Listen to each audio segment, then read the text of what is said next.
This is Defenders Podcast on TV Podcast Industries. We're back in the MCU with Marvel's Wonder Man Episode 1. Hi, Linda Cox. Hey. Hi, really nice to meet you. I'm a big fan. Oh, thank you. Love all the thoughts that you're bringing to this role. Thank you. Yeah, thank you. Mm-hmm. The showrunner just called, and he is rethinking this episode, and he's worried about Professor Harpin's scenes being a remnant of an earlier version of Ashley's arc. A remnant? So he's cutting your character from the show. Thank you so much for all your hard work today. That's a series wrap on Simon Williams.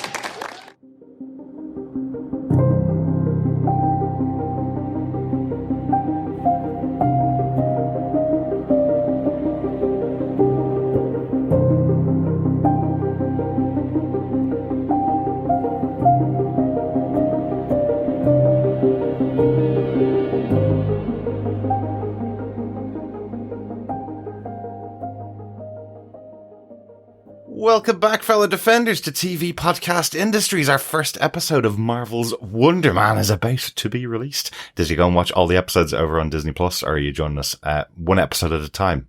What do you think? I am one of your hosts, Derek. Hello there, loves. And fellow Defenders, of course. I am one of your other hosts, John. And I am the wonderful Chris. Welcome back. I'm christening myself that. Welcome back. Yes. Thank you. Wonderful Chris. Yeah, we can give you a wonderful Chris. That's okay. Yeah, wonderful Chris. Yeah. Wonderful crisps. Yummy. Much better. But yes, we are back in the world of the MCU for a very interesting and very different show from Marvel.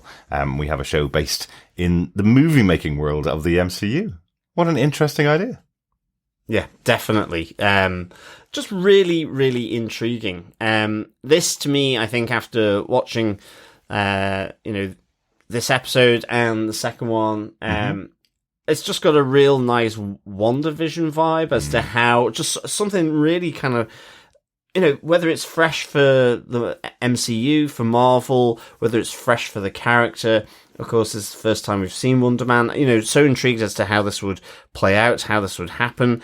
It absolutely reminds me once again, as Shang-Chi did, and the same with the Marvel one-shot, just how much I really do enjoy Trevor Slattery's character. Absolutely. Something really... really different in the MCU, and I really, really enjoy seeing Ben Kingsley reprising his role over this series with Yahya Abdul-Mateen II, who, again, another great actor that we have covered previously with our Watchmen podcast. Yeah, absolutely. Yeah, no, he was in Aquaman as well, but he did such a brilliant job in The Watchmen. But seeing these two actors really going up head to head here in the Marvel universe is so cool. Just that in itself should have been able to sell the show to everybody. Chris, what do you think overall? Just a kind of a starting point for you on Wonder Man. Shocked. Right. Like, absolutely. I did not expect this to, be the type of property it is. Mm-hmm. Yeah. I honestly did think it was going to be something completely different. Right. And having the first episode sets it up, and I'm like, oh, this is more, I'm going to call it that, like, this is a studio, or the studio in the MCU. It is like a behind the scenes in the MCU's Hollywood. It's that kind of more, like, you could think of it as like The Paper or the other one, The Office. That we've never seen that style of property in the MCU before. Yeah. And it for good and bad, it reminds me of She-Hulk, which is a style never seen before. And I think I'm very interested to see what our fellow Defenders and the rest of the general public take from this, because when going into this, the director, Destin Cretton, like, I just know him from Shang-Chi and the upcoming Spider-Man. And I'm like, that's completely different. Like, this is different in all aspects of it. And I'm not complaining. So, take from that what you will as we get into our discussion. Yeah, well, we'll talk a little bit more about where Destin Daniel Cretton comes from as well. But one of the most interesting things you pointed out there, I remember last summer when the studio was being released, there was a lot of bubbling from Marvel Studios going, oh my God, they've done the thing that we're doing in the MCU. So this show filmed quite a long time ago and is only being released now. It's been delayed a few times. As you could probably tell already from this first episode, not a huge amount of connections into the MCU, so kind of a show that could be released at any point without any major issue, but they just had a lot of shows in the backlog, so they waited on this one. And I know the reaction internally when the studio came out and got all of the plaudits was, hang on a second, they would have loved our MCU show if we just released it before the studio came out. So hopefully they're going to get a bit of a bump from the people that enjoyed the studio on Apple TV, or they'll hit the right audience with this show, because there is something really interesting about the idea of some real life superpowered people in a world that is also making superhero movies. I really love that idea. And you said as a way to, they position this as a Marvel spotlight. So this is similar to the Werewolf by Night property. Those kind of almost one shots in that they're part of the MCU, but you don't need to know anything before or after. Where I would argue this is somewhat more tangentially connected because of Trevor Slattery being connected to being a character in other properties, where Werewolf by Night didn't have anyone. Yeah. But it's still seemingly very self-contained. Yes, and nobody from Werewolf by Night has ever come back after that was filmed as well, so which is quite interesting. Let's see what happens with the Wonder Man characters after this show finishes. But just a reminder, if you haven't joined us before on TV Podcast Industries, we'd love if you pop over to our website and subscribe to the podcast at tvpodcastindustries.com. You can also leave us a voicemail over there with your thoughts on any of the episodes of Wonder Man. We will be covering the episodes one at a time as we go through the 8-episode season, but all episodes are available over on Disney Plus now. You can email us to feedback at tvpodcastindustries.com or pop on over to our Discord. Our Discord link is available in the show notes here, or pop on over to our Facebook group at facebook.com/groups/TV Podcast Industries and join us there. The spoiler post there for you to share your thoughts on each of the 8 episodes. Excellent stuff. Looking forward to getting into our spoiler-filled discussion of this first episode of Wonder Man. Derek, what are some of the episode details? Well, the executive producers for this show are Kevin Feige, Stephen Broussard, Jonathan Schwartz, Louis D'Esposito, Brad Winderbaum, Destin Daniel Cretton, and Andrew Guest. Wonder Man's first appearance was in Avengers issue 8 by Don Heck and Jack Kirby, so they are the credited creators of the character. And the show was created for television by Destin Daniel Cretton and Andrew Guest. Andrew Guest is the writer of this episode. He was a writer on Community and Brooklyn Nine-Nine, so comes with a bit more comedic background into the MCU, which is quite cool. The director of this episode is, of course, Destin Daniel Cretton, who directed the wonderful Shang-Chi and the Legend of the Ten Rings. He also directed Just Mercy with Michael B. Jordan and Brie Larson, an excellent courtroom drama. And I think that's where he got his connection to the MCU, because, of course, Michael B. Jordan and Brie Larson have massive roles within the Marvel Cinematic Universe. So I think that's where they came on board with him. So, very cool. Good stuff. John, do you want to tell us what they gave us with your synopsis for the first episode of Marvel's Wonder Man? Sure. In present-day Los Angeles, actor Simon Williams just can't help but mess up his opportunities. Recently fired from a cameo role on American Horror Story for overthinking the bit part, but in a chance meeting with Trevor Slattery, actor and former terrorist mouthpiece, he finds a kindred spirit. Trevor is auditioning for a role in the reboot of Simon's favourite character, Wonder Man. He feels the role is his destiny, and with Trevor's help to trust the words and not overthink it, Simon delivers an excellent audition for the lead role. Trevor brings Simon for a drink to celebrate this small win, but after he leaves, the former terrorist gets a phone call asking if Simon suspects anything, because he's very dangerous and needs to be brought in. A nice little cliffhanger for that first episode, isn't it? It was. Yeah. It really was. I was really surprised. I was going, oh, hang on a second, what's this about? Because I thought the rest of the episode felt like, as I say, an interesting story in the MCU, an interesting story in the universe of where they're making movies about superheroes. And then by the end of it, suddenly there's this phone call going, you need to bring him in. He's dangerous. It's like, But it's interesting as well because there are some really good comedic touches here, primarily channeled through Trevor Slattery, but equally sort of situational comedy from Simon Williams, Wonder Man himself in that sense. And so you can see that coming through from Andrew Guest here, Absolutely. for sure. Yeah. And I think just some of the touches are really, really nice how it brings it. Because it's also just, I think it just built the situational side of things. It just builds, Absolutely. really. So, I did like a lot of these moments here. Absolutely.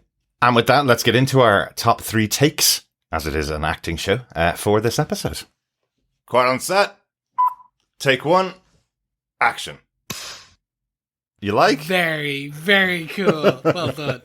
Excellent. I like that. So our first take, our first big scene from the episode, I think we're going to start out with Fired from American Horror Story. I absolutely love this. This tells you everything you need to know about this character of Simon Williams, an out-of-work actor in Hollywood, getting his chance to appear on American Horror Story. And he completely overthinks this 2 minutes of screen time that he's going to have and gets fired from the show. I think this is such an interesting way of introducing this character to the show. I like it because it gives, as you said, it gives you everything you know. Like, he gets in, he has this tiny part, and then it's like, what's my motivation? It's my method. I need to dissect the character, and I wouldn't think he would do this. And you're like you slowly see more and more of the staff around him just appease him, going, oh yeah, it's fine, blah blah blah. And then as it gets further and further, like, it's too much. And I think we all know someone like that in our life. So and everyone's on this camera is looking at me. I thought you were pointing at me, Chris. Oh no, Probably me. we're all pointing. We're doing the Spider-Man Exactly. meme where we're all pointing to each other. Yep. Yes. And I'm just looking at a skull in my hand. Hamlet. It's fun. I like this because it does set up the character of Simon Williams. Yeah.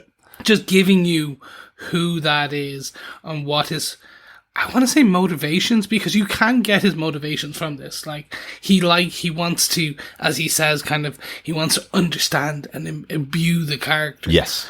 I think throughout the episode, you get the impression that he is someone. I'm very similar to this myself. Someone that watches all the behind the scenes documentaries, watches all the commentaries on every movie that he loves, reads all the books about everything. And he's learned through all of the things that he's learned that the best way to do it is to do the work, do the process, and then you'll be the greatest actor of all time. And that's what he's aiming for, even in a 2-minute scene that he has on screen. I love the kind of layering of it when he's giving the notes back to the director, and they all seem really reasonable. You know, if he just made one of the notes, it would seem really reasonable. Maybe I shouldn't call her by her first name because we have a problem. Oh, that's really cool. Go with that. That's fine. But when he says a second one, and then a third one, and then a fourth one, and then the spine in the book that should be showing to the camera should be this book specifically, because they weren't talking about those particular type of creatures in the book that was on the desk. And you suddenly go, oh, hang on a second, for a day player to come in who has 2 minutes of screen time and basically get them to reset the entire set for his performance is not going to work. But I mean, that's it. The reveal's just so good because he's this Professor Harpin. Yes, he's a day player, but you don't quite know how big this role is. Absolutely. And so, the notes seem perfectly all right. And then they start to get a bit picky. And then it gets revealed even further then that, like, really he's completely overthinking the scene that he's in, which is less than 1 minute, as say. And you just then start to realize, it's a frustrated actor. It's an overthinker, but it's a frustrated actor. Is this why he's trying to go all method and think of backstory just for literally this bit part? Yeah. And you kind of then start to feel for the director who, with all these questions at each point as they move through the very short scene that they have, it's kind of like, is there a problem? Like, no. It's just, I love how it just sort of plays out. It is just, it made me chuckle. Absolutely. And it made me immediately just feel at ease with this show in that it just felt so good. Absolutely. It's just, it's conscious of the self-importance that people like Simon Williams may have for themselves in this world. There's two other things I love about the scene. Number one, the lighting guy who says, "Don't worry, we can reset the whole thing." The director had made a decision as to where she wanted the character's body, so it would be enveloped by moonlight, and he goes, "Don't worry, it only take 2 seconds to fix it up the way Simon wants to fix it up." She thought she'd have some support from her crew. And then secondly, I absolutely love the outcut where effectively the assistant director comes in to tell him, well, Ryan thinks that this might be a remnant from a previous version of the screenplay. Thanks very much for coming in. That's a series wrap on Simon Williams without saying one line of dialogue, and everybody gives him applause as if he's been there for months.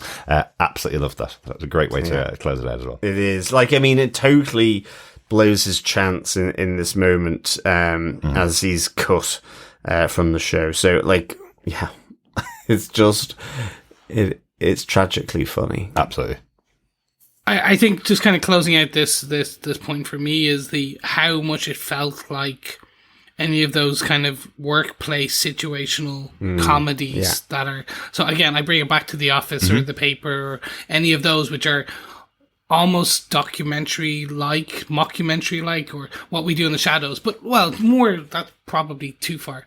But it's that kind of hey, they're trying to all play it serious. And John, bringing in what you said, which is there's just some unintended comedic moments just going on. Just you brought up the moonlight part. I was like, oh, they're going to do it. And he said that the crew is moving things around. And then the head, there's a piece of what creature she would have turned into, the lady. And it's just there in the background. You're like, oh, God, I want to see that. It is it's so good. I mean, it's he needs a book. I'll check with the writer, as well. It's just all this kind of stuff. But I mean, it then gets kind of compounded with he gets home and his girlfriend is also then basically moving out of the apartment that they share. Yes. What does she say? She says, "It's too late to start crying about this relationship." So again, even sort of in his personal life, it's not gone so well. But she's even saying to him, or he's saying to her, "Didn't we just talk about getting a dog last week? And you thought I was afraid of commitment." And here she is walking out and leaving because she thought he was going to be out for 8 hours and didn't want to have a confrontation with him.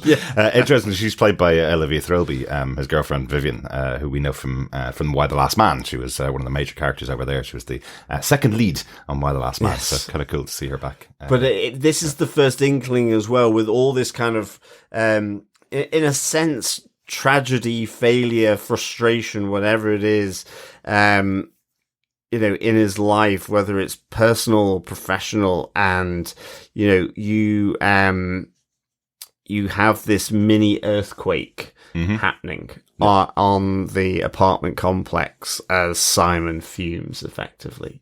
So it's just this little hint of something here with Simon. It's just nicely done. It's just kind of almost the reaction of all this bad news that's happened. Well, yeah, and it's also LA, which has micro earthquakes all the time, by the sense of things, which I love that little touch. Anything else on the American Horror Story or the opening segments there before we move on to our second take?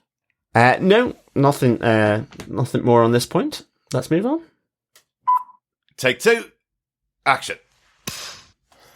Let's move on. Sorry, I thought you were giving me direction there. Well, we have got a two-hander of a show. So for our take number 2, we have the arrival of Trevor Slattery.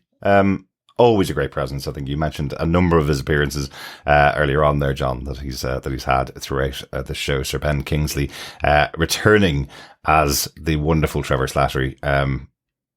Now, post his time in Shang-Chi, we were rewatching Shang-Chi a couple of weeks ago and realized that the last time we saw Trevor Slattery, he was in the closing out of that movie, but we never saw what happened to him. He's still with he was pretending to be dead so that he didn't have to fight.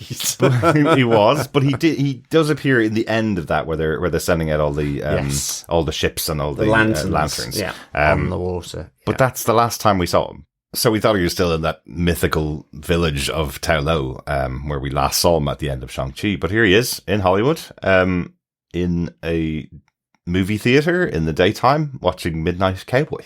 Yeah. And I really love this introduction of these two characters. Again, another little insight into Simon Williams. Instantly, even during the commercials, before the movie starting, he hears somebody talking on their phone and he can't help himself get up and tell the guy to shut the hell up because he's watching this movie from the 70s, which he's probably seen about 40 or 50 times. But nobody talks in the cinema when Simon Williams is in the cinema. Damn right. I am 100% right. I get so annoyed by people who talk in the cinema. Like, it's just a thing. And I unfortunately have a friend, not in this podcast room, who does that. He'll like lean over and talk to me, and I'm like, Yeah. I've told him shh multiple times, but he's just, it's his thing. Yeah. I will agree with you, but if the trailers are on beforehand, that's okay. You're good. Or if the ads are on beforehand, yes. No problem. And that's exactly where Trevor gets. He kind of goes, I will never talk through a movie. You know, that's he understands the assignment as well. But they do watch the movie all the way through to the end, the last two people in the cinema, and then they kind of connect with each other, so have a conversation. And this is the first time we hear about the possible remake that's coming up of Wonder Man, which is Simon Williams' favourite movie from when he was a kid. And there's a possibility of a part in it, right? Yeah, I mean, I really like how, you know, just with everything that's gone on before, that you have Simon here coming to his safe space, which is the movie theatre. Yes. And, you know, this by chance bumping into Trevor Slattery. So that I really like. I do like how this show is Easter egging and dropping hints at Ben Kingsley's work as well across his lifetime. So it's not just that they bond over Midnight Cowboy and so on, but then as you have Simon sort of realizing it's Trevor, he says, were you in that omnibus edition of The Need for Nightmare with Edgar Allan Poe, which indeed Ben Kingsley was with David Price in 1974. So I really like that he's bringing that element in here, and there's a few of these moments where Simon Williams talks about a show that Trevor Slattery has been in, and it ends off being, in this case, Omnibus Season 8, Episode 9, from 1974, with obviously the master of horror, David Price, or at least thriller, as well as then Ben Kingsley in his early days. Absolutely. I love that, and they pepper that out throughout the episodes as well. It's very cool. I do like the fact that Wonder Man as well is being done by, he says, an Oscar-winning director going off-piste. It kind of, not that he directed it, but it kind of reminds me a bit of Werner Herzog. Yes. What was it, in One Shot with Tom Cruise? Just kind of, I wouldn't have expected him to crop up there, A, because he's a director, but B, it's kind of that Tom Cruise movie. Yes, and he was also in The Mandalorian, and we have David Cronenberg, who's mentioned here. David Cronenberg recently appeared in Star Trek Discovery, which is always a really weird one. It's like, hang on a second, that's the guy that did The Fly. Why is he appearing in here? Because they're able to do whatever they want to do now. And in the show here, they're represented by this character Von Kovac, who is a director who wants to make the last great superhero movie, wants to do something completely different with the genre. And it then references, Cronenberg's The Fly being completely different from the genre, completely reinvention of that sci-fi genre, and he wants to do something like that with the superhero movie genre. Love this idea, love it. I took it as being a Spielberg Nolan-esque, but just making him a bit older, which is like, I have this vision. I have made greatest movies of all time, and I will make one more, and this time in the superhero genre.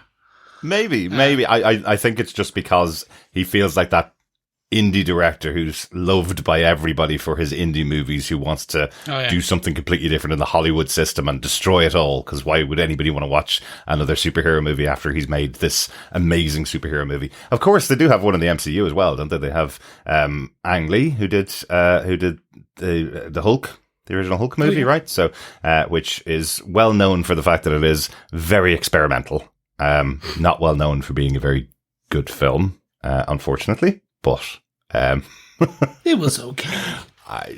Okay. It was okay. That's the Eric Bana one that I'm talking about? Yes? Yes. Okay. It was it wasn't actually okay. in the MCU. Sorry. Correct myself there. That was a Marvel movie before the MCU. So that's the Incredible Hulk that became an MCU movie. Yeah. It's like the Fantastic Four and the Rise of the Silver Surfer Fantastic Four. They were okay for their time. No, they weren't, Chris. No, they weren't. That's nostalgia telling you that. It's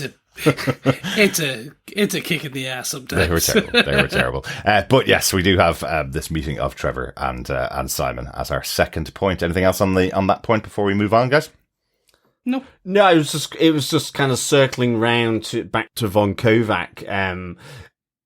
It was also Roland Emmerich and Paul Verhoeven. I think course, they're the other kind of people that I kind of put into this. Sort of with Stargate and 2012 and The Day After Tomorrow with Roland Emmerich, but also then just Paul Verhoeven had like Total Recall, had Starship Trooper, all this kind of stuff. But they had kind of done indie European films prior to all of this and brought that different sensibility to sort of that American blockbuster. Yeah, you're absolutely right. I always think Starship Troopers is probably the best example of this, because people went out to thinking it was a summer blockbuster, went and watched it and were like, yay, aren't we great? we have a war going on with the bugs, and then found out afterwards, if they paid attention, that no, they were the aggressors in it. They went to the bugs' home planet and murdered the bugs because they're murdering murders who murder, which was the whole point of the movie against the fascist regimes.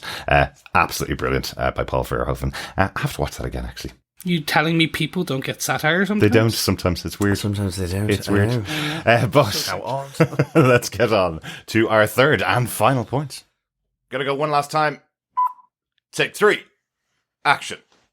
As the center of this first episode, it's the audition for Wonder Man. I love that after meeting Trevor Slattery and getting this set up, that there is a Wonder Man remake going on, which Simon Williams really should know about. This is his favorite movie, and there's an audition out there. He runs into the office of his agent, Janelle, asking her why the hell she didn't put him forward for this. And she's so polite about it, but really, you can tell how she's performing this role, that he is just a pain in the ass. Janelle was brilliant here. She's so good. I like Simon kind of comes in as like, I was born to play this part type of thing. And she's like, I heard you got fired this morning from American Horror Story.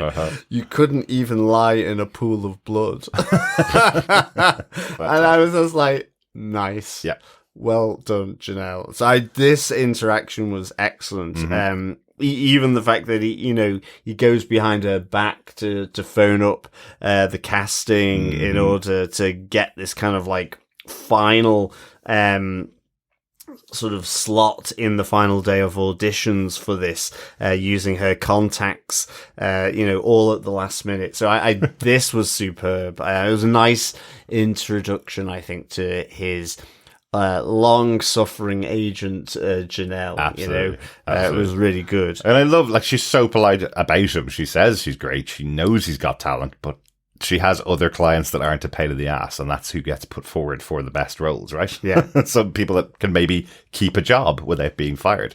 That would be really useful for her. So, exactly. And he gets there, and he's doing what he's doing, or what you could imagine that he was doing in preparation for his Professor Harpin role on the American Horror Story, where he's starting to annotate the scene that he in the script that he's been given, hugely overthinking it, getting stressed, and again this great little moment with his eyes going that bluey, purpley red.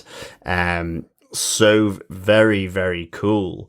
I thought, and I like then that there's the calming element of this is almost, I guess, Trevor Slattery's voice in the audition down the corridor, which again then immediately sort of flips it into this kind of another comedic moment where he's like one of the casting agents there at the desk as he's doing his audition is like, where did I see him before? And the person next to her is like, I'm sure he used to be a terrorist. It's kind of like, hang on a second. absolutely, like That's great. a massive one, you know. But Trevor's kind of in his element here, but it's just like it felt like his, dare I say it, dulcet tones, his soft scouse tones coming down the corridor, maybe just pulled Simon back from another little earthquake in a much more sort of public space in this case, you know, so it's kind of interesting. Absolutely. I love just that they reconnect and that Trevor's trying to help him out with the audition. He's saying to him, look, you're just totally overthinking it. And Simon says, that's my process. and the response from Trevor being, your process can go below a spider. Great phrase. I like that. There, yeah. That's how you keep it PG. Yeah, exactly. Well, he's going to keep PG-13. Absolutely. But, you know, again, there's a little bit of tension here, and you have Trevor saying, you know, I'm just trying to support you, love. You know, I do like that they use that. That is a very kind of Northern English term. It is, isn't it? Yeah, ending every phrase with love. Yeah. Yeah, or darling, or me dear. Or petal. Yeah, I think we were watching the TV show right, Broussard. petal. It's about 7 seasons long, and it's just really fun because the guys are really hard guys. They're all drug dealers and criminals, basically. But when they talk to everybody around them, everybody's love, everybody's me dear. Yeah. Don't worry about it, love. You know, it's really fun, little touch that has been incorporated here by Ben Kingsley in this role as Trevor. So very, very. But good. I like it. I just really like how he says, you know, we've got to get you out of your head. You know, just be in the present. Go with the script rather than just what's the backstory of this person. And did you notice what actually happened in the audition?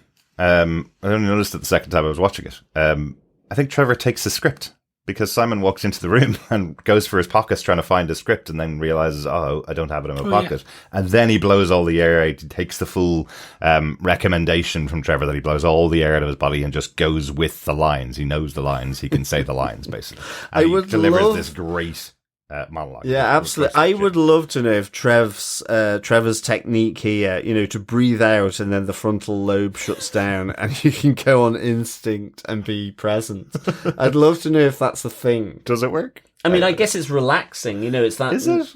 No, deep breaths and so on. It does pull you back, or, you know, like touch points or whatever, where you just put your fingers together. But it's kind of like, so, I mean, inherently I'm there going, that sounds right, but is it affecting the frontal lobe? I guess it might be, but I don't know. The opposite I'm saying. It sounds like absolute BS that he's been telling himself for decades, and just maybe it hit right with Simon.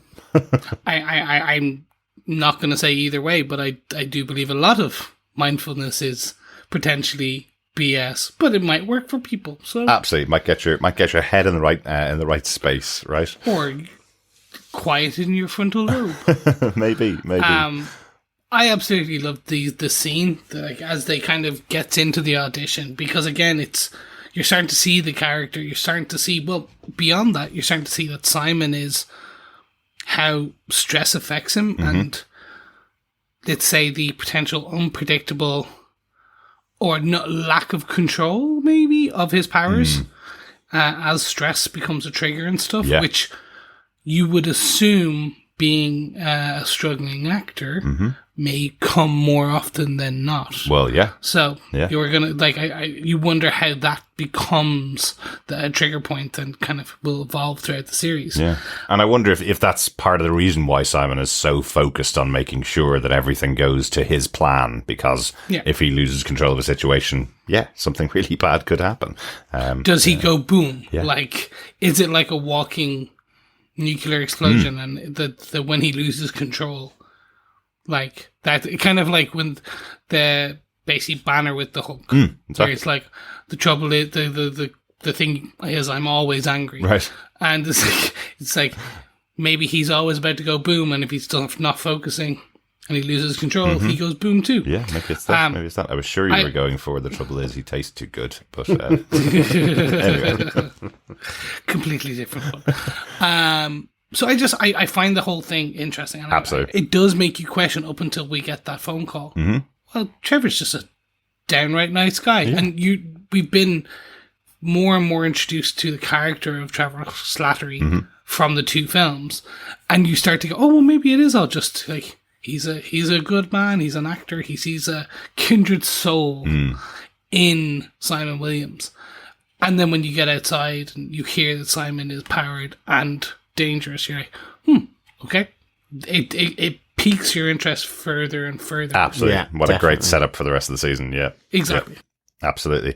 One other line that I absolutely love in their kind of their debrief that they do after the audition when they go to the pub or go to the bar afterwards, and Simon and Trevor are chatting about it, and Trevor's saying that, you know, everybody has their own prophet. Sure, Sir John Gielgud had me whip him on the bare arse every night, and that was before we knew each other, and then it got weird. I just absolutely love that moment, because again, they would have been friends, they would have been in similar circles back in the 70s and 80s. So. Well, that and again, another kind of element here is, in a sense, Ben Kingsley using his experience of those interactions in theatre. So I think they played Hamlet, or they were in Hamlet, because Ben Kingsley was at the Royal Shakespeare Company. That's kind of where he started off. Yeah. But also in Gandhi, which won him his Oscar. Of course, yeah.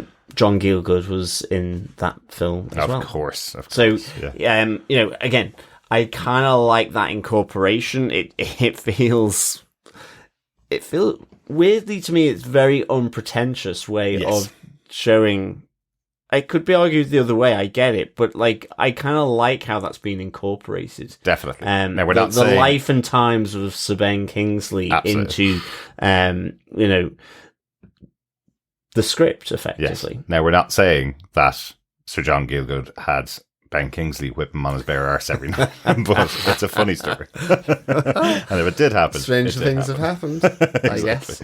Exactly. Anything else about these moments before we close out the episode and get into some notes? Just one, which is that we do see as Simon is going in that he has to sign a waiver to state that he is not superpowered. Yes, the doorman waiver. The doorman waiver. waiver. Yeah. So that's, and it, like, obviously a flat out lie. We understand that. But it's interesting to see that in a world where you do have aliens and Asgardians living, walking around with bugs, and you can go to New Asgard and all of this stuff, that potentially a superpowered person is bad. Like, so interesting to see. And again, this is all post Shang-Chi. This is post No Way Home. This is probably we are pretty up to date maybe in the MCU. This is kind of happening before all the new stuff that's about to happen. Like, close enough. So you would think superpowered people are almost welcomed post a Thanos snap. So it's just interesting. It's an interesting kind of piece, and so I'm hoping something more comes from as we kind of get closer into the rest of the series. Yeah, or I wonder if this is the MCU's version of AI. AI cannot be in any movies. Superheroes cannot be in any movies because you're taking performance work away from special effects people and from actual actors. Maybe it's that. Could be You're that, not allowed actually. on set to use your special superpowers. Good stuff. A couple of notes for the episode. Let's do it. Yes, let's do it. Excellent. One that I wanted to mention, just because I think it's actually really important, is the last shot that we get in the episode is Simon walking down the Hollywood Walk of Fame, and he walks in front of the Man Chinese Theatre in Hollywood. Quite a big scene took place there in Iron Man 3. That's where Happy discovered the person with the extremis virus inside them. That's where they exploded, taking out Happy Hogan and sending him to the hospital in Iron Man 3, which was where we first met the Mandarin, where we first met Trevor Slattery. So I'm sure that was on their mind, that's to use this particular spot in Hollywood in this first episode of the return of Trevor Slattery. I'm sure it was on their mind. They have to have known that it was going to be. It makes sense. So, yeah, exactly. Yeah. So interesting that it's all been rebuilt, and we have got the Man Chinese Theatre restored there. Yeah, definitely. Yeah, I like the fact we get to see a poster of Rogers the Musical, which is now a major motion picture. Yes. So I like how this is sort of permeating through here, and it feels right that it will, we had the zombie version of it. We did. Halloween last year. I like how it feels, again, right that something with Trevor Slattery in has this little nod of the crazy, a bit like whipping Gielgud before the performance. Well, I also love the progression of it. So we had got the stage play, we had in Hawkeye, we actually saw clips out of it. Then, as you say, the action figure version of it was released at Halloween last year, and now we have it being turned into a major motion picture as well. So it's moved from the stage back to the screen, which is quite a fun idea as well. The last one I just wanted to mention was the episode dedicated to the memory of Juan Spicasario, who was a lighting technician who sadly died on the set of the show when it was being filmed a couple of years ago. I think it was back in 2024. So they have dedicated the episode to his memory. Yeah. Excellent. And I have one which is kind of tangentially. So there was in Guardians of the Galaxy 2 a deleted scene where we had a poster for the film starring Simon Williams, Wonder Man, who was played by Nathan Fillion. Oh, yes. So there was a poster there by excellent. James Gunn, because James Gunn and Nathan Fillion are friends. So it's a deleted scene. It's not technically canon, so there may just be another Simon Williams walking about, like there's multiple Chris Joneses, but we don't think so. It's just because it's a deleted scene, not in the MCU. Yes. So just I know that will come up at some point. Going, they've done it again. They've recast Simon Williams. But did they say that he was playing Simon Williams in that, or was it just Wonder Man? I can't remember, because in this show, Wonder Man is the character in the movie that Simon Williams wants to play. Oh, sorry, it was just Simon Williams. It was just Simon Williams. It was Starks with Simon Williams. Oh, okay. Interesting. Yeah. Yeah. I guess as they always say, if it's not in the final cut of the movie, it's not a true part of the MCU, right? Exactly. So that's probably the way they've gotten away with it.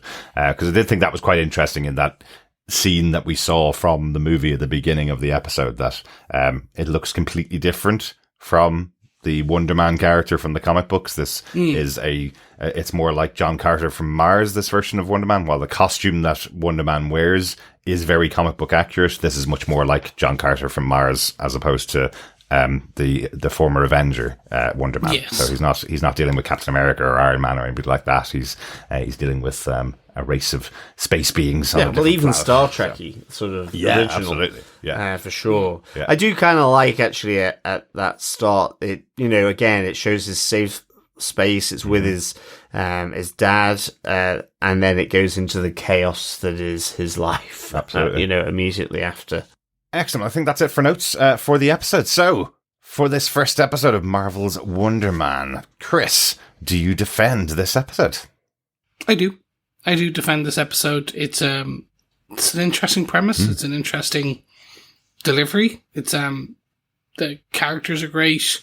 Trevor's great. Simon Williams, great. And again, it kind of just with just the right hint of intrigue at the end to make you go, okay, this was a good 30 minutes. Let's roll on and on and on and on and on. So again, it's that kind of just it's a different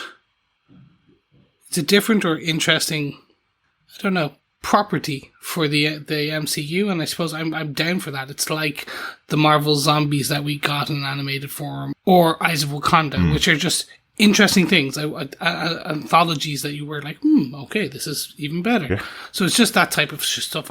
I'm down for it. Let's get interesting. Let's take risks in the MCU. So yeah, I completely defend this episode. John, do you defend this episode of Wonder Man? Oh, I really do. Yeah, absolutely defend this episode. Give it 4 Gielgud ass whippings out of 5. I like yourself. I just think it's really good premise. I think the two leads are really, really good. I enjoy Janelle, who's kind of the main person outside of those two. That's in terms of Simon's suffering agent. Really like her. Yeah. I'm just loving the soft one-liners of Trevor Slattery, even though peppered throughout. Yeah. There is this recognition that he used to be a murdering terrorist, but he seems very helpful. Yeah. I think there's a real good whiff of just very subtle comedy coming through this, yet it also does have a lot of heart as well, which I really like. I think the whole aspect of Trevor supporting Simon in his moment of kind of stress in the audition, and then afterwards with the debrief where it's kind of our work is about living, and holding up a mirror to you and the environment, being that present instinct, all this kind of stuff. It's just an air of something really fruitful, really supportive, and I really, really enjoyed it. And then, as you say, those moments of, well, the thing with his eyes, really cool, really subtle. The phone call at the end to Trevor and realizing, yes, he's kind. Yes, he used to be a former terrorist, even if it was just like the face of it. But equally, who's the person on the other end of the line? So yeah, definitely defend this. It's 4 Giel-good ass whippings out of 5, which does sound a bit like feel good ass whippings out of 5. And we aren't talking about heated rivalry on the podcast. Yeah. Excellent. Derek, do you defend this first episode of Wonder Man? I absolutely defend this. This is what I would think of as the perfect pilot. I didn't know that I wanted to watch this show until I got to the end of the pilot and went, this is perfect. This is exactly what I wanted to see. I now know what I'm in for. I love the characters. I love what they did with Simon. I love that it started out with him in the theater as a kid watching this Wonder Man movie, his dad proudly watching on, showing his son this movie that he obviously loves, and him laughing away. And by the end of the episode, the lines that he's saying in his audition for the perfect part for him are the exact lines that we heard in that opening sequence that he was watching on screen. What a great way to put that little underlining of that this is the perfect role for Simon Williams. A great little idea that they've got in there. Add in Trevor Slattery, one of my favourite characters that we've seen in the MCU, a great comedy foil. These two up against each other are going to be great fun to watch over the course of the season, and it's something really different. We've said all throughout our coverage of all the Marvel TV shows and all the Marvel movies since the start of Phase 4 all the way through to now, that they are looking for different audiences. They're looking for niche audiences to watch different shows, different movies. This is another one of those. It's aimed at an audience that likes behind the scenes stuff. If you're one of those people, I think you're going to enjoy the rest of this season. And I think this show stamps exactly what it is for you right there by the end of this episode. So, I think you're going to enjoy this if you liked the first episode. That's how I felt. Agreed. Anyway. Fantastic. I think we all need a bit of a drink because it is a Marvel show. We are starting off 2026 and we are going to have our debrief from the audition at the local bar for our pub quiz. Yeah. John, do you want to give us the first question for our pub quiz? Yes, fellow defenders, fellow quizzers, fellow lovelies. It is episode 1 of Wonder Man, so of course we are straight into question 1. Mm-hmm. Possibly a little bit of a toughie, this one, but we know you can handle it, fellow quizzers. What book does Simon want to bring into his scene in American Horror Story? So another one of his suggestions that he makes on set, the book that he wants to bring in. Very good. That's the first question. We will have one question for each of the episodes throughout the season of Wonder Man. At the end of the season, send in your answers to all 8 questions and you could be in with a chance of getting your hands on some Marvel's Wonder Man goodies. You send them in to feedback at TV Podcast Industries at the end of the season. John, do you want to give that question one more time? Sure. What book does Simon want to bring into his scene in American Horror Story? And I'll give you one clue. It's a real book. which I also love.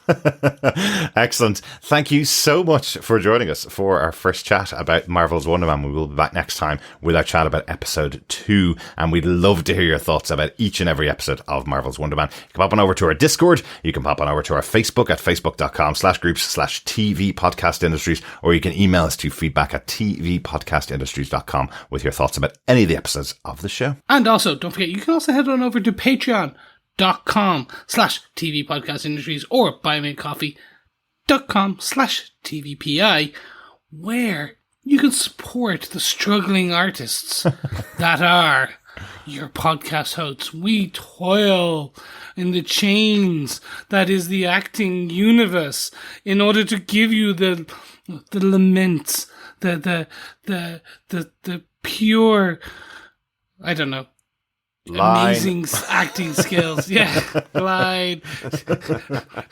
Okay, I'm sorry. Music, play him off. John didn't whip me on the ass before we. That's a wrap for Chris. Fantastic. That's a serious wrap for Chris. Thank you. Yeah, there we go. So don't forget, you can head on over to patreon.com or buy me a coffee, TVPI, and you can support us by giving a bit of cash or just giving some love by heading on over to any of the socials, any of the podcast catchers, the places where you're listening to us, and throwing us a like, throwing us a subscribe, throwing us a review, 4 stars, 5 stars, 12 stars, whatever you want to star. Just don't give us the 1 star. Those are for the Hollywood Walk of Fame. Mm-hmm. Indeed. Absolutely. Thanks so much for joining us. We'll talk to you again next time. Yes, thank you so much, and we'll speak to you on a different Walk of Fame. Yes, thanks so much, fellow Defenders, for joining us. Till episode 2 of Wonder Man. Keep watching, keep listening, and of course, keep defending. Bye. Bye, lovelies. Bye.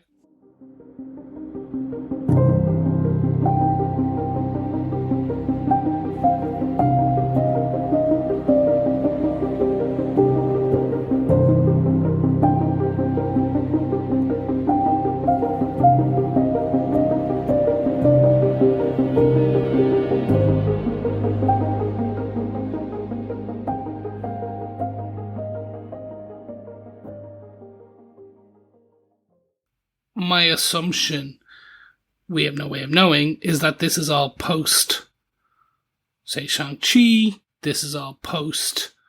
We know that. Well, sorry. Because Trevor's there.